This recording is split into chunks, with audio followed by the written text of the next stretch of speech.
இன்னைக்கு நவம்பர் மாதம் 18ஆம் தேதி செவ்வாய்க்கிழமை.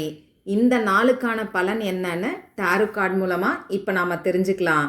இந்த கார்டோட எனர்ஜியோட கனெக்ட் ஆகிறதுக்கு இந்த வீடியோவை லைக் பண்ணிட்டு பாருங்க. இன்னைக்கான கார்டை பார்க்கும்போது மின்னுவதெல்லாம் பொன்னல்லங்கிற வாக்கியம் தாங்க எனக்கு ஞாபகம் வருது. யூனிவர்ஸ் இந்த கார்டு மூலமாக நமக்கு ஒரு வார்னிங்கை கொடுத்துருக்காங்கன்னு தான் சொல்லணும். இன்னைக்கு நம்ம முன்னாடி நிறைய ஆப்ஷன்ஸ் இருக்குது, அதாவது நிறைய சாய்ஸஸ் நமக்கு இருக்கும். அதில் ஏதாவது ஒன்றை நாம் செலக்ட் பண்ணும்போது ரொம்ப கேர்ஃபுல்லாக இருக்கணுன்ற வார்னிங்கை தான் யூனிவர்ஸ் நமக்கு கொடுத்துருக்காங்க. எதையோ சாதிச்சிடலாங்கிற மனநிலை கூட உங்களுக்கு இன்னைக்கு இருக்கும். ஆனால் நீங்கள் கேர்ஃபுல்லாக இருக்க வேண்டிய விஷயம், உங்கள் முடிவுகளை பார்த்து கவனமாக எடுங்க.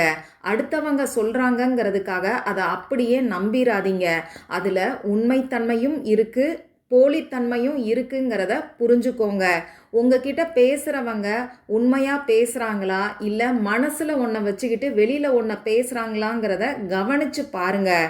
உங்களுக்கு டிஸ்ட்ராக்ஷன்ஸ் இன்னைக்கு நிறைய இருக்கும். இதை செய்யணும் அதை செய்யணுங்கிற மாதிரியான ஆசைகள் கூட வரலாம். அதெல்லாம் நமக்கு ஒத்து வருமாங்கிறத ஒரு நிமிஷம் யோசிச்சு பார்த்துட்டு செயல்படுங்க. இன்னைக்கு எந்த ஒரு முடிவை எடுக்கிறதுக்கு முன்னாடியும் அவசரப்படாதீங்க. நிதானமாக இது நமக்கு சரியாக வருமானு சொல்லி யோசிச்சு முடிவெடுங்க. யாரையும் அப்படியே நம்பாதீங்க. நான் இப்படி சொல்லிட்டேங்கிறதுக்காக எல்லாரையும் சந்தேக பார்வை பார்க்கணுங்கிற அவசியம் கிடையாது. உங்கள் உள்ளுணர்வுக்கு தெரியும் இல்லையா? நீங்கள் யோசிச்சு பார்த்தீங்கன்னாலே இவங்க சரியானவங்களா தப்பானவங்களா, நீங்கள் எடுக்கக்கூடிய முடிவு சரியா தப்பாங்கிறது உங்களுக்கு புரியும். இங்கே எல்லாமே உண்மை கிடையாது, நிஜம் கிடையாது. போலியாகவும் இந்த உலகத்தில் விஷயங்கள் இருக்குங்கிறத புரிஞ்சுக்கோங்க. அது மனிதர்களாக இருந்தாலும் சரி, பொருட்களாக இருந்தாலும் சரி. உங்கள் மனசில் நிறைய குழப்பங்கள் இருந்தாலும் அமைதியாக உட்கார்ந்து யோசிச்சிங்கன்னா உங்களுக்கான சரியான பாதை எதுங்கிறது உங்களுக்கு தெரிய ஆரம்பிக்கும். ஒரு விஷயம் நமக்கு ரொம்ப பிடிச்சிருக்கும், ஆனால் அது நம்ம வாழ்க்கைக்கு சரியாக இல்லாமல் கூட போகலாம். அதனால் யோசிச்சு பார்த்து நீங்கள் முடிவெடுங்க.